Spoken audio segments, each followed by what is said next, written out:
Alright, guys and gals, I know this video stream has been a long time requested. Been something that people ask me about frequently when I do the live streams. So here I am. We're going to go ahead and take a look at this E-Series console and see what we can do to RGH it. This console actually belongs to a fellow by the name of Jordan C. of Nebraska. So we'll go ahead and get started. For those of you watching live in real time, I appreciate you. And so first things first, I haven't actually ever even, other than once, successfully booted this console. So part of my normal process here would be to just fire it up once on these. That's confirmed by the outer ring LED lights. And then to take the shell off on these E-Series, you actually want the DVD drive out. So he's got a disc in there, which is no problem. So I'm actually going to press the power button, and just a couple of moments later I'm going to yank the actual power here. So once it's almost in there, I actually disconnect the power so the tray is left out. And the reason for that is because what you want to do is actually apply kind of a twisting motion force to the very front so that you can pop that cover right off so that it doesn't stop you from opening the console.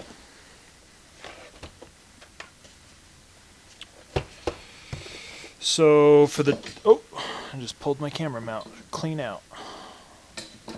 Alright, there we go. For the top portion of the console, it's actually really easy. You just want a really small flat tool, and you can just wedge it in there and force the end piece out. And there is going to be a Wi-Fi card in there that has a retaining screw. It's either a T8 or a T10. So you're going to pull that out to remove the Wi-Fi. Then there's also a couple little retaining clips in there. You can go ahead and loosen those and then place the little tab on the outside to keep the console open. On the other side, it's much the same. You insert your small flat tool, create a wedge it up, and the whole unit pops off, along with the hard drive can be removed at this point. And then the back side here has another little retaining clip that you need to pull forward, and then you actually have to apply a little bit of brute force, just enough that it clicks off, and that whole side panel comes out.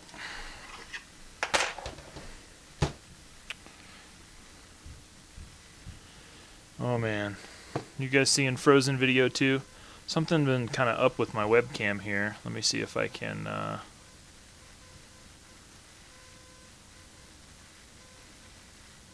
see if that restores it.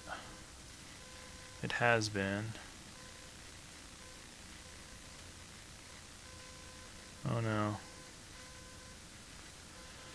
I don't know if I'm gonna have another option other than to restart the stream. You guys are seeing black screen too, right? Somebody wanted to confirm that in chat. It wouldn't hurt my feelings.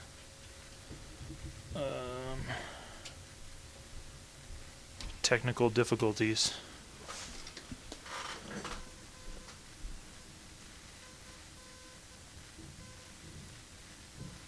There we go.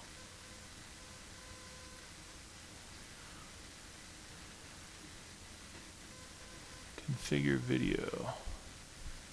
The white balance is set to auto and it's crazy out of whack. Maybe you guys can help me get this set right. That seems crazy.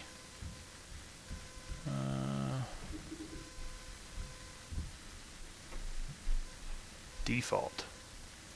Hey, default looks pretty good. Okay. Yes, yeah, black screen, black. We're back. So we should be much better off here now. I will take the auto zooming off once we get to showing the motherboard here. So this part's actually really boring. We just take the screws out all the way around the console.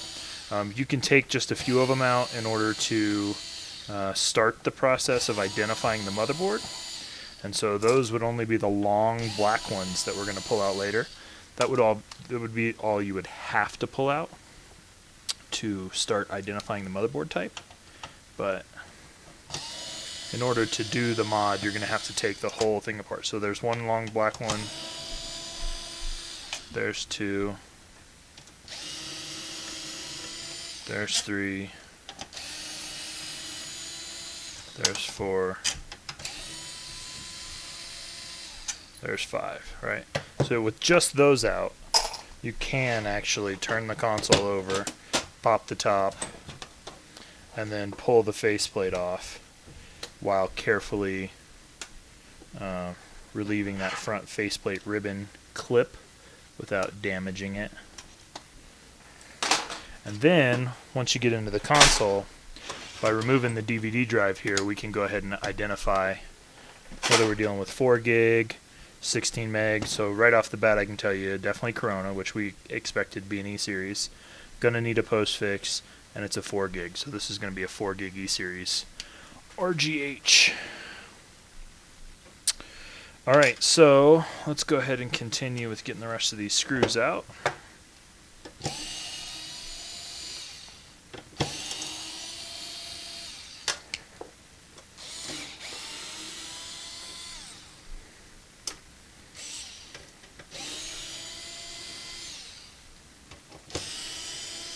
Well, it's super great video quality there. Good thing this is just a live stream and not a pre-produced video, right?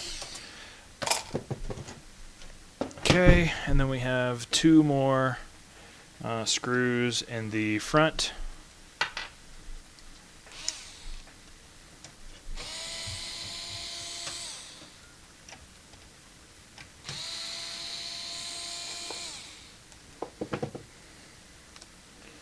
Alright, so real quickly, now that we've got the motherboard stripped and we've identified some of its key parts and I've pointed out here what we're talking about, I want to take a moment to more or less shamelessly plug my own website here.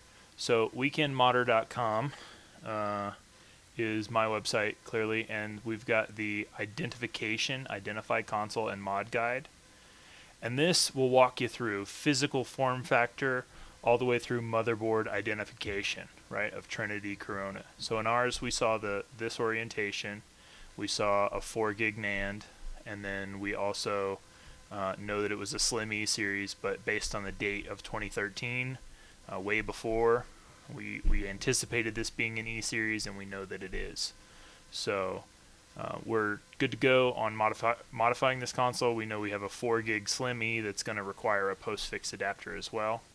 But here at weekendmodder.com, at the main homepage, you can find guides that go over each of the different motherboard types, as well as some miscellaneous capabilities pages, a help page if you want to write me for information, and then do pay attention to, we've got a bunch of good content over at the old site, which is the old version of it, which has like this neat decision tree and then some good introduction to different mod types and stuff. So be sure to check out all that content that's out there if you're interested in this topic generically. So back to the console here. What I'd like to do is get you guys zoomed in so that you can see the work, and then turn off the auto zoom on the camera here. And this is because I have found that provides a very shaky experience. So I'm turning off the autofocus now. So at this level, we should be able to continuously provide a somewhat fuzzy overview, but when I zoom in, the quality should be pretty good. So we're going to go ahead and pull out the drive tray here for the hard drive. Pull out that front ring of light board, and one of the first things that I generally like to do on these consoles is prepare the headers that I'm going to solder to. So in this particular case, given that it's a 4 gig console, I'm only actually going to attach to this header. I'm not going to use this header at all. So I'm going to use my fiberglass scratch pin here and kind of rough up the surface of this header to give me access to the points that I'm use here, which is going to be power and ground primarily for my Matrix V1 chip that we're going to do a CR4 style installation on. Now I'm also doing these R2, C6, and 7 spots, these little empty pin headers, or rather resistor location, because at this resistor location, you can see that it's not populated with a resistor, which it will need to be if we were using E and F points. But just out of habit, I'm cleaning those up because I'm used to needing to bridge them. With the specific install we're going to do, we actually don't need to bridge these, but their absence tells us that the postfix adapter is very, very likely to be needed, almost guaranteed. So we'll take that lesson from those. So here we go on that header. Go ahead and get some flux paste down here. And I should have already had it on, but my iron. So it looks like we got a comment here. Hey dude, can you tell me if the Trinity memory add-on QSB will support a Seagate external portable type drive, or am I limited to a stick drive? So you're not limited to a thumbstick, but a entire 2.5-inch portable drive probably couldn't get enough power through that. You could try it, it might work, but I would anticipate needing to use a powered hard drive. So a hard drive that also uses its own power source, which they make like desktop hard drive versions external. That's what I would suggest using in there. And then, yo, thank you so much for the tutorials and the SD card tool. You finished your console. Somehow you did. Awesome. I'm really glad to hear that. Awesome.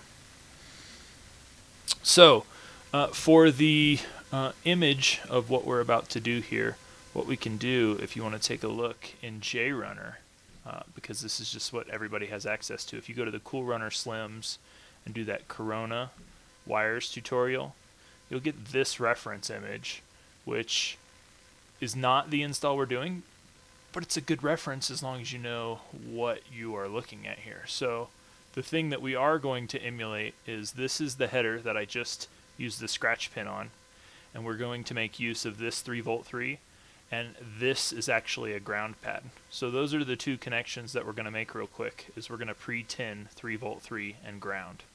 So I like to look at those before I actually start soldering on the console. Well, I used to before I memorized all this stuff a bunch of years ago, but for your purposes. So we're going from the top one right here. That's our ground point. And then we oftentimes need to hold a little bit of extra heat on a ground point because it dissipates heat out through the ground plane. So there's our ground pre-tinned. And then if we just go over a couple and down, this is that 3V spot. And this is where we're going to draw power for the matrix chip. So that's going to be our 3V 3 spot. Hey, it's Ryan. Loving the stuff you ordered. Trustpilot review coming soon if I want. Trustpilot. I never heard of that. You're going to RGH an old nearly dead Falcon. Glad to catch the screen. Awesome. Super glad to have you, man. Thanks. So there is our points here. Now the next section that we're really going to do anything with is actually going to be this header right above the 4GB chip area. And this is where we're going to have to solder in an SD tool in order to read the NAND on this console. So what I'm doing here kind of off screen real quick is I have these little cotton round pads that I pick up at the dollar store, literally the local Dollar Tree, and throw some isopropyl alcohol on them and just kind of wipe this down a little bit, get some of the dust off of there, and see if we can't go ahead and install this according to the SD tool installation image. So let me give you that reference here real quick. So if we go up to the store.weekendmodder.com, we hit the Xbox Tools section, and we come right down here to the SD tool, and then you can see this is the reference image for the pin headers that we're going to be looking at. So these numbers correspond directly to numbers right on the SD tool, and we're going to go ahead and get that bad boy installed and read the NAND on this console.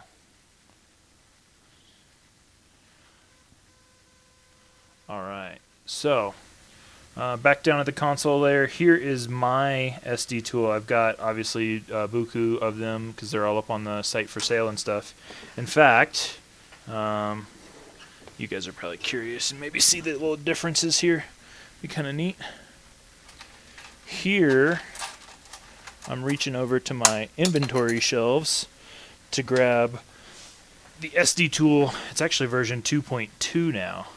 So this guy is what the ones you order off the website look like. So they've got, you can see the little numbers across the bottom, and then a couple of little resistors on them, and they're still shaped just like an SD card, and they go right in your slot and everything. So this is my original prototype that ModShop sent me when he was testing out the very first version. So I actually just still make use of it today. And as you can see, it's wired up with just some basic Kynar type wire. And we'll follow the diagram that we were just looking at online and get that installed to this header. Now you might have noticed that I rotated the board kind of 90 degrees.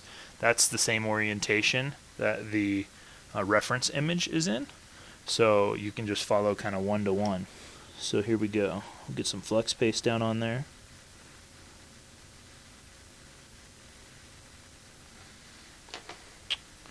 Three Musketeers, thanks for modding your console, and you love the work. Oh, cool! This is exciting. We'd like to have you. Thank you. Appreciate you being here. So, go ahead and just spread a little bit of the flex paste out. And 2 is the first one that we'll connect to here. So we just want to build just a little bit of extra solder on the pad that's there. Shouldn't be super duper noticeable when we're done. I mean, you should be able to tell, but it's not, shouldn't be bridged to the one beside it or anything. So that's going to be the ground, and in this row we get 14 and 16 also. So there's the solder on each of those. And then we get 1 and 3 right next to each other here.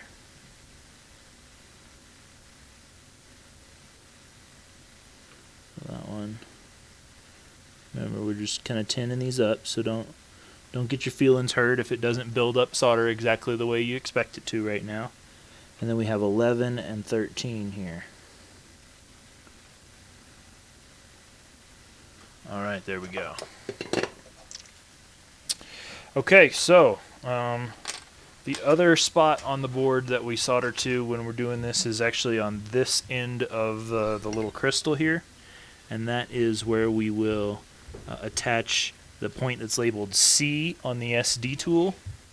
So if you'll solder in this case I have a little removable thing that allowed me to connect and disconnect this line. You can just as easily solder and desolder it, whatever you want to do there.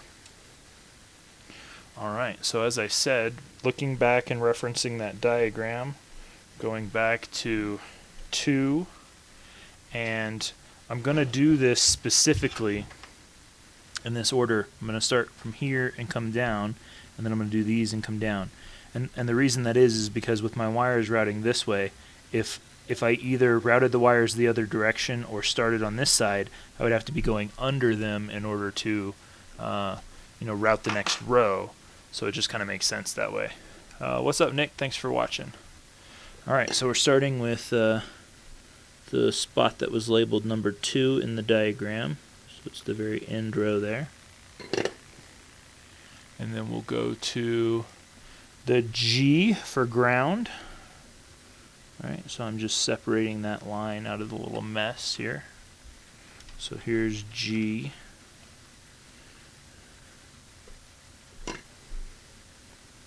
I'm just going to apply some heat to that solder that's already there and just stick the line in there. That way it makes a nice good connection. Alright, then we got 14.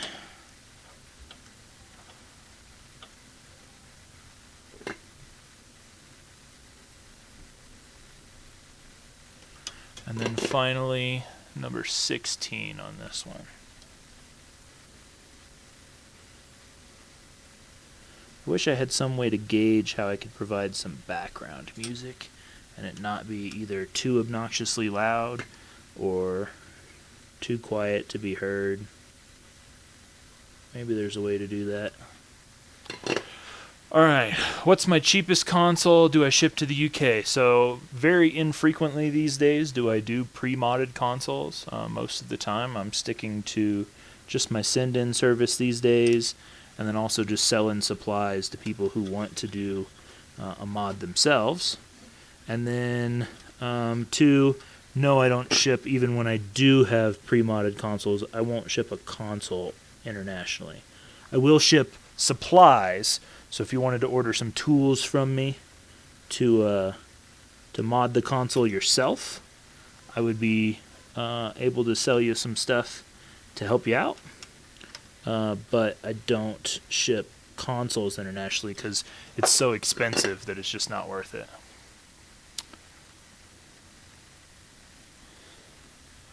Alright, so that was number 1. Now we gotta go number 3. Gotta stay on track here. So here's the wire that's attached on the other end to pad number 3. There we go. Your first Corona was a lift a pad othon. Yeah, the SD saves a lot of frustration. Man, I'm telling you. Some of the other tools out there on the market, I'm not nearly as big a fan of. I like this one a lot.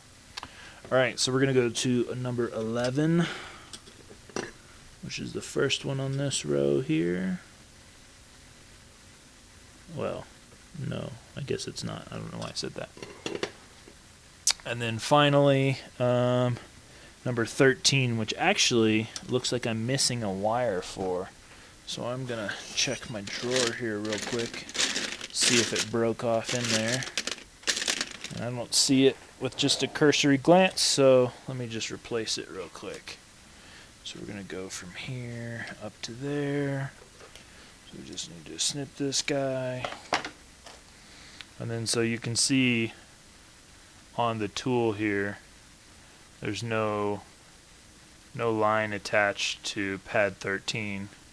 So I'm just preparing a replacement little line to go from 13 to the pad that we want.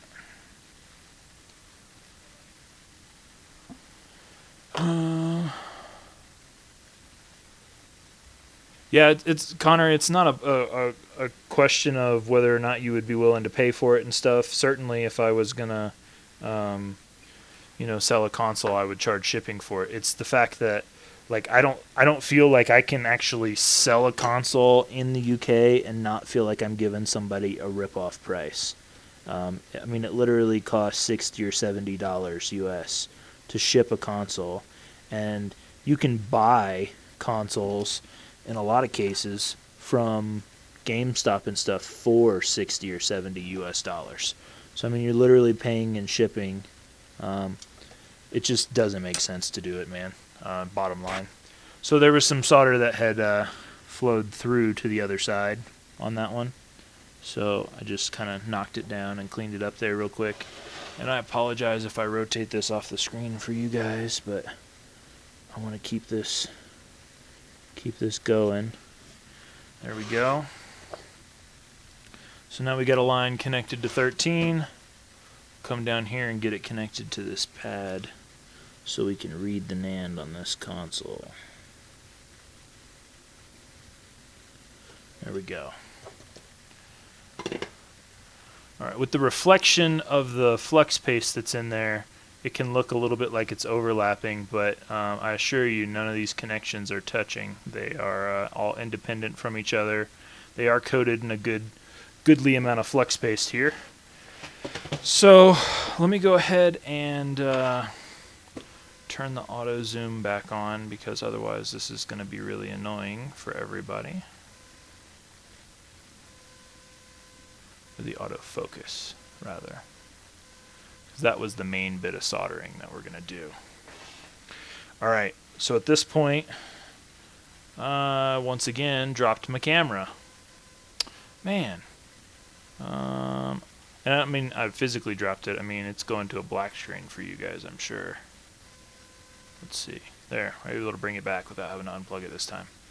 So, with the console positioned like this, what we would do is go ahead and hook up standby power to it once we have the crystal line connected. So that line that we laid that went from the thing on the SD tool labeled C up to the side of that crystal where we've got the quick disconnect line, this needs to be connected, and that's what puts the SD tool kind of in charge of being able to read and write the NAND. And what I also do, just kind of out of habit usually, is I'll take a kind of a post-it note and stick it on the back of the SD tool, because I don't want the contacts on the back side of it to ground out against the console. Yeah, man. I apologize. I'm just not doing. Wyatt, what do you want? What do you want to do? Do you mind weekend monitor? You'll sell him one. Sure, man. If you're willing to ship to the UK, I apologize, Wyatt. I just saw it. Thank you very much for asking for just trying to sell in the channel. I appreciate the mindset there. Yeah, absolutely. If you're willing to sell him one and ship him to the UK, I'm not vouching for this guy necessarily, but you're not going to hurt my feelings if you offer it, because I don't even have one to offer him. So at least not right this second.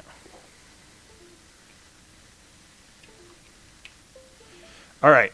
So what I've just done is I've gone ahead and hooked up my SD card reader writer to a USB extension here. I'm going to apply some standby power to the console. We expect no LED to come on initially on the chip. Then when we insert it into the SD card reader writer, we expect the LED to come on and stay solid on. That's the expectation here. Now, that's a good thing. I get a USB chime notification on my computer, and then if we pop here into JRunner, what I should be able to do is hit the Read NAND button, go down to the Corona 4 gig option, and I should see a drive letter here with a size, very much like this. Should be really close to 4,000, if not exactly what you see here. And then we're going to go ahead and say read the NAND, and then hopefully we get a couple of good reads right off the bat.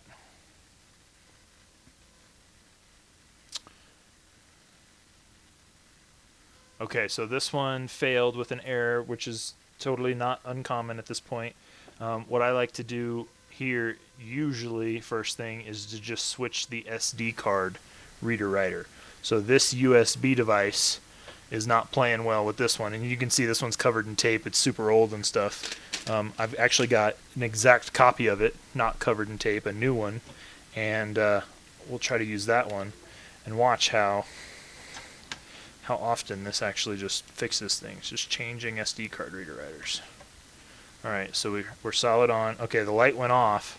That's not a great indicator for me here. So I'm going to unplug and unplug and replug and provide standby power. Okay, so I've got a couple of these, and one of them is actually really sensitive about its USB connection. I need to crack it open and see if it's just got a bad solder joint or something. Here's another one. I actually have 3 of these. I'm going to plug it straight into this one. Okay, my LED's staying on. So let's go up to JRunner. So we need to launch it. Sorry. So there's JRunner. We're going to say read NAND, Corona 4 gig. There's our device. We're going to say read. Let's say OK. Oh, there we go. Cool. That one finished and did a complete read, made it all the way to 47. Did a second read. All right, so now I'm actually going to do something that's a little bit risky. You don't have to do this at this point, right? So I'm going to check the CR4 box. I'm going to create my ECC, and I'm going to write my ECC, and I'm going to go ahead and write it right now. Write the ECC to the console now, because I've got a good connection. It's working. We know we just read the NAND. And the reason for that being a risky thing, as I said, is because by doing that, I have just knowingly made my console not bootable.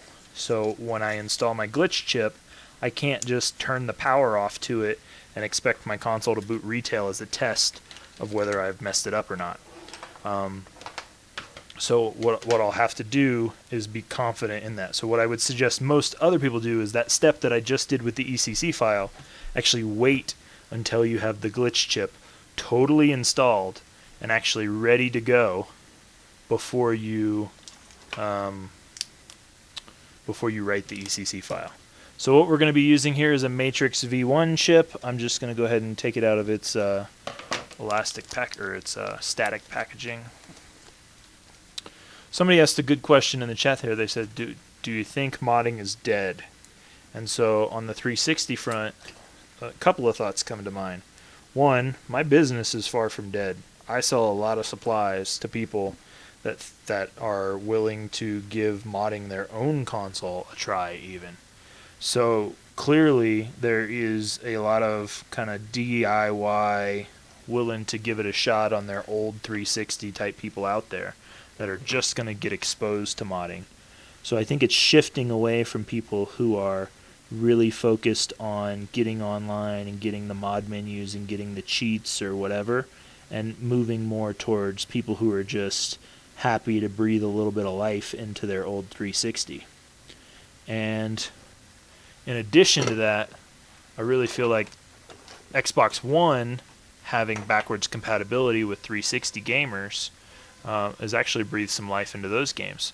Black Ops 2 has been more populated in recent months than it has in years because everybody downloaded it on Xbox Live on an Xbox One and is playing the crap out of it there on an Xbox One. Old school Black Ops 2. So I definitely don't think it's dead. It's just kind of shifting and changing like it always does.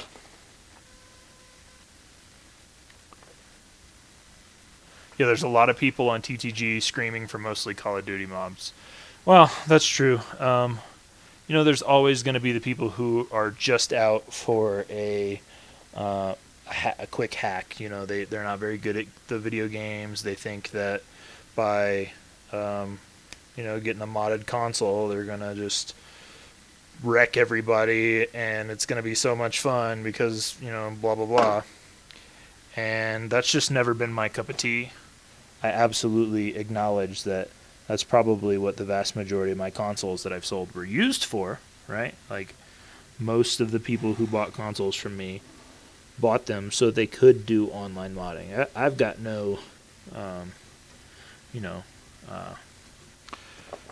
disillusion that I was doing some other greater service for the community, but at the same time, I've never explicitly helped with that process. I've never gone out of my way to load mod menus or, be involved in any sort of piracy or anything like that. So, I don't know.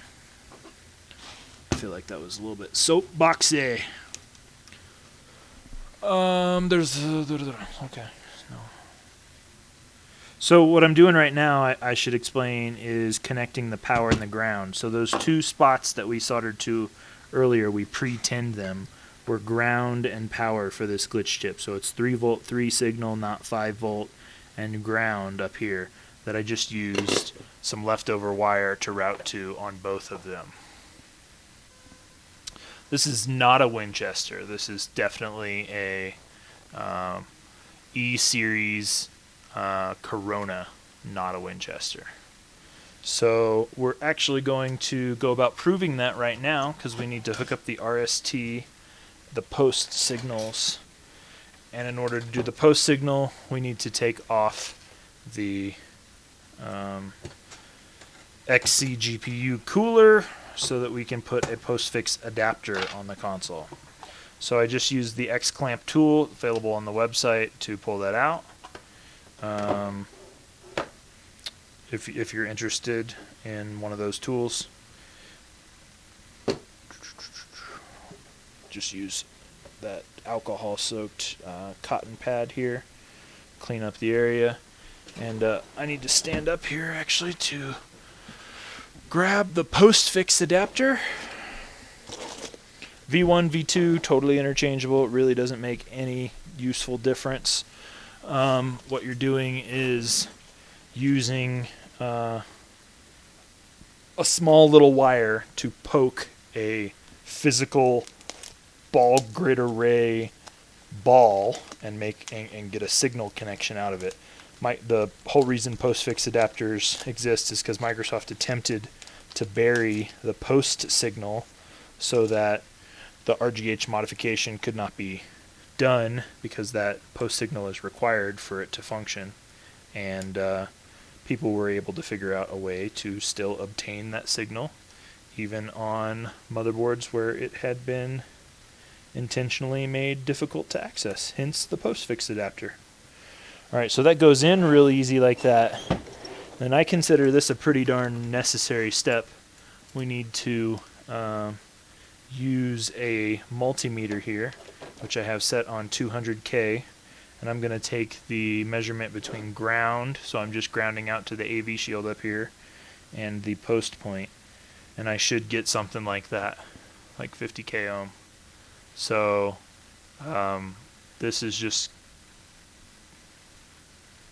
confirming for us that our postfix adapter is doing the job that it's supposed to do. A lot of people get hung up on the postfix adapter on these little anchor points up here, and that's all they are. There's little bitty anchor guys, and I'll try to do one here just to prove to you that they are difficult little bastards, and oftentimes what it makes more sense to do is just put a little bit of hot glue down around them. And in the community, I've been a little bit of a joke from time to time about my hot glue usage, but I tell you what, it's effective. So if it's stupid and it works, it's a little less stupid. That's kind of my perspective on things there. So this way I'm making a connection, but the fact that these are like little kind of knockoff China, not super great quality PCBs anymore these days because TX isn't manufacturing official stuff. I mean, it's just hard to get those little bridges to hang on there. They're not doing anything electrically for you. So as an alternative, what I'll do is fire up the hot glue gun here and show you where I position a few dabs of glue, and that works just as well. Why are people against hot glue? I suppose, and this is worth, I mean, just a confession. I've certainly overused glue before. On occasion, back in the day, I used to would take this whole header area and I would just cover the whole section in hot glue, thinking that I was doing somebody a favor by locking all the wires into place. And really all I was doing was preventing future troubleshooting and that sort of thing. So rather than do that now, these days the way I choose to use hot glue is to always position it back away from the anchor point of where the solder is actually occurred, and just use it as like a strain relief against fragile points. And when we do the RST signal on the back of the motherboard, you'll actually get to see that in reality, or an actual example that I'll provide here. So I think my glue's about warm here. No, it's still fighting its way up.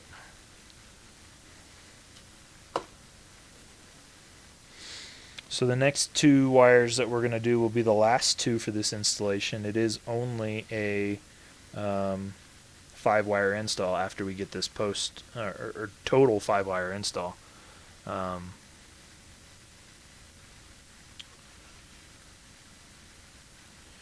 Alright, here we go. So a little bitty dab up here, kind of in that circular area. Usually take and lay a bead across the corner here.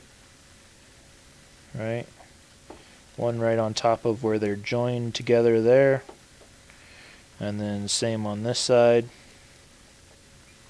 and then finally another little guy right there. So the cool thing about hot glue is that rubbing alcohol denatures it. So literally you could take a Q-tip, dip it in some rubbing alcohol, swab it on each one of these later, and they would just like flake right off the motherboard. So it's very reversible, very removable, but that's how I'll anchor a postfix adapter most of the time. And since we did remove the heatsink, I'll go ahead and replace the thermal paste as well. That's my general policy on a send-in service, is if I don't have to remove your heatsink, right, then it's not my problem to replace your thermal paste, because I didn't do anything with the console for that. But if I do remove your heatsink, then I will replace your thermal paste with fresh good stuff, because it's my opinion that the bond that occurs between the CPU and GPU is actually kind of long lasting, and that by removing it I'm breaking that bond, right, and I'm actually removing some of the thermal efficiency of the setup. So yeah, I don't think all RGH sellers do that, but some of them might. I don't really keep up with the Joneses that way. So P-sized amount, just like with a computer GPU, and we'll just kind of smush it on there, and then we'll use the X clamps to lock that back in place.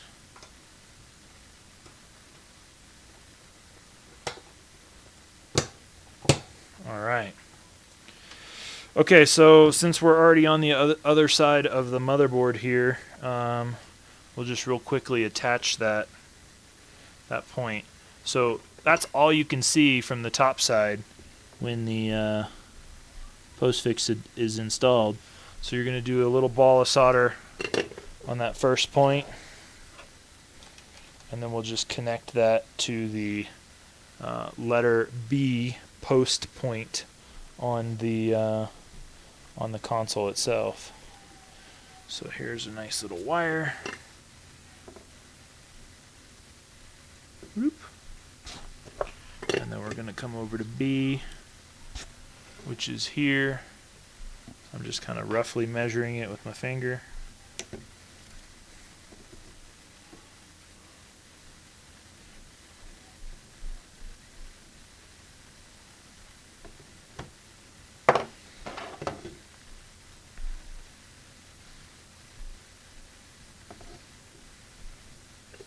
Hook that up to the post point here.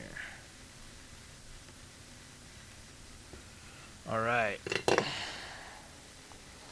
The next location that we're going to solder to is actually on the underside of the board, and it's the RST, or the reset signal. And that's going to go to pad A on the glitch chip. So I'm going to actually do that part first, because I'm going to route right over to this hole next to the south bridge. I'm going to pop my wire through it, and I'm going to pull it through to the other side and flip over my board, so that you can get the macro before the mini. I'm going to go ahead and point out that just right above the main hole, up just a couple right here, is the point that we're going to be in. So as we come down closer, you can see the micro location here. So it's R4P4, and it's this little guy that's right off the tip. So you can see 1, 2, 3, in this case the fourth pad. It's this top one in the arrangement. Sometimes I find that this little bottom one is present, and sometimes it's not. So it's this kind of U-shaped is how I look at it. This little arrangement of U-shaped pins. It's the top rightmost one there. So since our wire is coming from the other way, we're going to go right over the top of it like so, and then we'll trim off some of the length and pre-tin the end of the wire. And I apologize, I know the video quality is not phenomenal.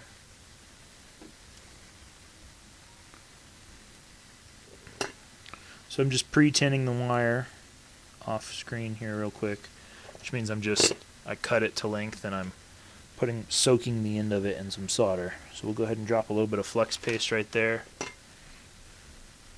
I like to go ahead and prepare this spot a little bit. Get it nice and hot with the iron, get some solder flowing around on it. Leave a goodly amount of solder on the iron. Hold the wire directly over the location and give it a nice little spot like that. So now it's clearly overlapped off to the side of it here, but I don't believe that is bridged with any other point here. But I am going to just touch it up one more time just to be real sure.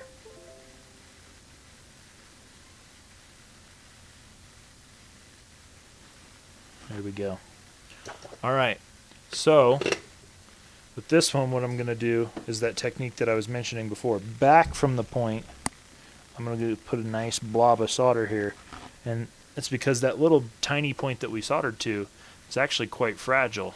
So by having a reasonable amount... Oh, I lost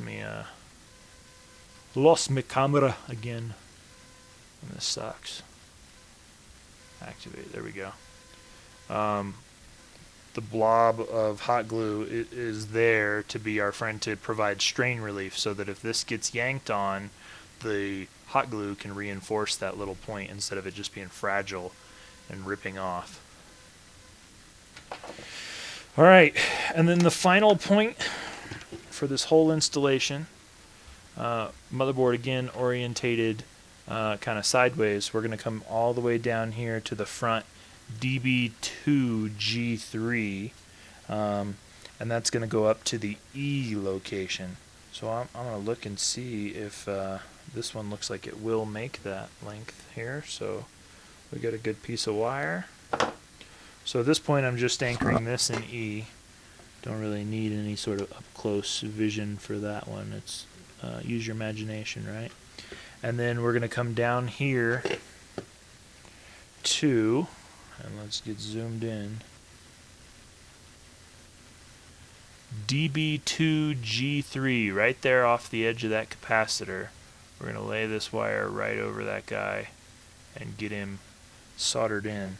So I'm going to trim this back quite a bit here, and off camera for a moment, go ahead and tin up the end of that wire.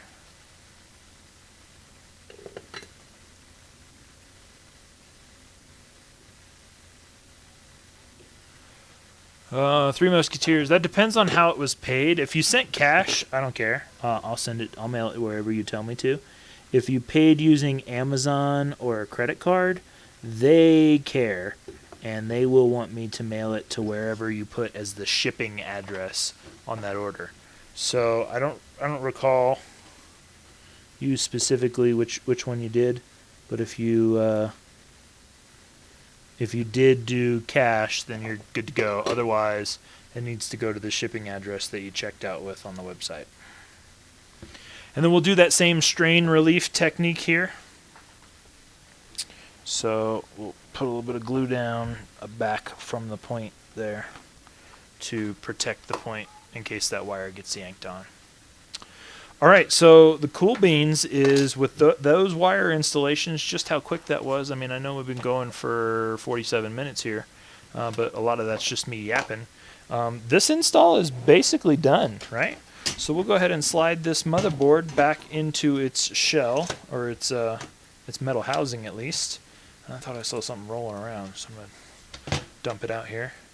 We should be good to go to boot this console and retrieve our CPU key, which will allow us to build our final modded software image.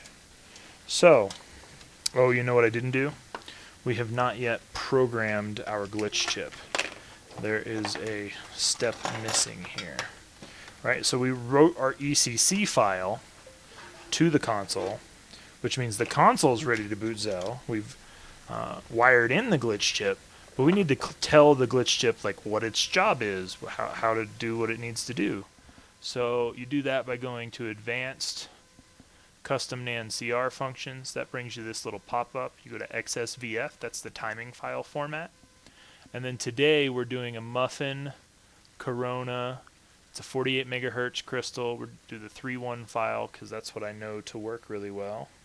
And I'm just inserting the pin header into the glitch chip, clicking that run button, and then it says done, so that you can see what it looks like on the console. So I'm holding the pins in, I'm about to click run, the chip lights up for a few moments solid, and then while that's happening the SD card tool is actually blinking. I think that's just because it's being provide some like loop back power. Alright, so we programmed the glitch chip several times. We've got our standby power was disconnected. Now we're going to connect it. Our line to the crystal is disconnected, so the console can do its own booting thing. So if we, if I go ahead and insert the RF board here and use the controller that I have synced to this console to boot it, we should hear that high pitched. We should see some pulsing here. And then ultimately the ring of light is on the little board that has the LEDs in it built into the faceplate. So we'll give this a few moments of attempting to boot to see if it glitches, since we don't have the the LED ring of light indicator to guide us there. Also hearing that high-pitched sound repeat frequently, and that is indicative of each glitch cycle.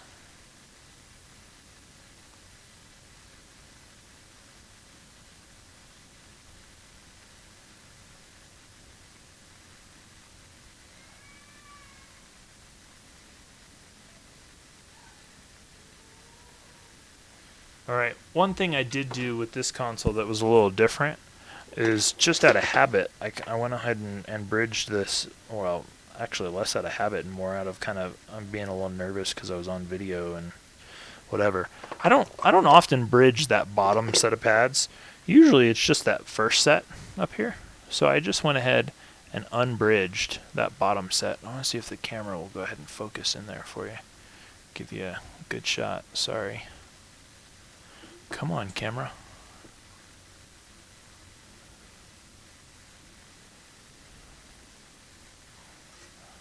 There, we'll make it the depth change. There it goes. So those bottom two were just bridged. These two. And I just unbridged those, so only the top ones are bridged now. So I'm going to give that a shot. I don't know, but it is different than how I've done all the other muffin installs. So it came right on right away because the controller was still sitting here blinking. Trying to turn it on, which is why it came on as soon as I plugged in the power. And so it just pulsed, the fan sped up, and then now it just cut off. So that's not a good sign at all. Alright, let's plug this back in and give a boot another try. We've got our HDMI connected firmly, so we're good there. I booted on HDMI before, no problem. The fan is occasionally revving up like one expects it to do when there's no board installed. I think maybe I'll dig the faceplate out here and connect it so we have an indicator.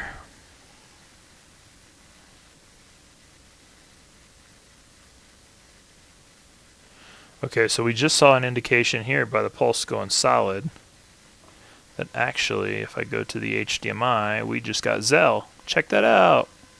Alright, cool. So the boot times weren't phenomenal, but at this point we don't need to trust the boot times to Zell. Boot times to dashboard often vary from that from Zell. So you can see here we've got this 192.168.1.106. So what I'll do here is 192.168.1.106, and my shortcut keys changed it off, but by typing that into the IP address bar, I was able to bring up the Zell page that it stands up. I can be lazy and copy the CPU key, come over here and paste the CPU key, and you can see that now it's decrypted my serial number, my DVD key, so we know we got the right CPU key. We've got CR4 still selected, we've got glitch 2 selected, so we're going to hit create XE build image. That's going to generate the final updflash.bin file that we're going to write to the console. So we need to get queued up to actually write that to the console. So first thing we need to do is power it off, because we need to use the SD tool to write that final image to the NAND file. So I'm grabbing my USB extension, I'm plugging my SD card reader writer back into it. I'm plugging the crystal line into the quick disconnect, so the line that says C is now once again connected to the left side of that crystal. And I'm going to reconnect standby power to the console. And then now I'm going to go ahead and plug in my USB. So now when we go back to JRunner, we've got this updflash.bin file loaded up right here, you can see. So we're going to say write NAND, we're going to select it, we're going to say write, we'll say yes, and hopefully we should get all the way through our write progress. So sometimes they hang up, it happens. It's less optimal for it to happen now during writing. It makes me feel less good, but it's okay. We can still recover. So it's hung here. I just got some USB sounds, so I'm going to go ahead and say close. I'm going to disconnect. Damn it, I just pulled my camera out again. Sorry. There we go. I'm going to disconnect the power. I'm going to unplug the SD tool. I'm going to unplug and replug my USB. Right? I'm just going to queue up to do it again. A JRunner oftentimes needs to be restarted when that happens. So you actually have to turn JRunner, close the application, and then reload it, which means that then you have to click the load source button and browse to that UPD flash file again. Alright, so reconnect standby power, crystal lines plugged in, reconnect SD card, and hit the right NAND, and we'll select that and say write, yes. Okay, so we're getting writing. Oh, we're hanging up here again. Oh, it paused, but it finished, done. So as long as you see this done and successful, or just done message, we'll say close here. We will unplug power, disconnect the SD card. So the done message tells us it did successfully write, but the little pause does tell me that I'll pay attention and make sure things are right here. I'm just bending this around so it doesn't bridge itself off on something. And then now with that crystal line disconnected, plug power back in. And this time I'm going to take a second and I'm going to plug in the faceplate into the RF board so that when we do this we can have the indication of that ring of light board. I got to change the LEDs on it yet anyway. So now when we boot the console we can do so by pressing the ring of light board here. So HDMI is plugged in, power is plugged in, press power. So we should see glitch pulses here, and then eventually we should see a solid ring here, which would indicate the successful boot.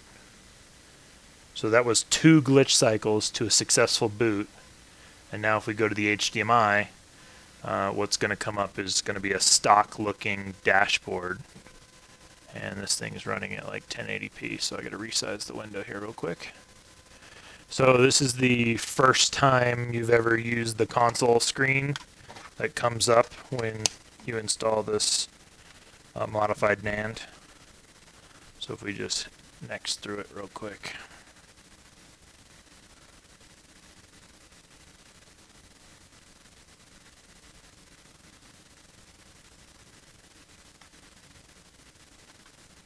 Alright, so we just say go play, and it should bring us to a stock looking dashboard. We could plug in a USB with XEX menu and run it at this point, but what I'd like to do is just do another boot to kind of confirm that everything's working well. So I just hit the power button, console's turned off, the fan is totally stopped. Hit the power button again. So we see our glitches. We hear the high-pitched noise out of the fan. That was 2. There's the 3rd. There's a 4. So the first boot we tried was 2. That was just a successful boot. So the second one took 4 to a successful boot. So not too bad. 2, 4 cycles, that sort of thing. That timing is going to continue to change too as we reassemble the console. At this point, the only things left to you to do are going to be to load up some modified software and then to do the cleanup as far as remove all the wires for the SD tool, right? And plug in a USB device, copy over some XEX menu, and that sort of stuff. But this console is now modified. It is ready to run unsigned code as it is. That completes the modification. I do intend on posting a video, kind of next steps, what to do with a USB or an RGH console. But the best advice I can give you is check out the tutorial series by XX Modded Warfare XX. And yeah, so thank you very much for watching me. This has been the RGH of a 4 gigabyte E series using an SD tool, a Matrix V1 with oscillator, some flux paste, some glitch, a scratch pin, a postfix adapter, and this console is now jailbroken, RGH'd, ready to run Unsigned code. Thanks very much for watching, and I hope you guys enjoy. Thanks. Bye.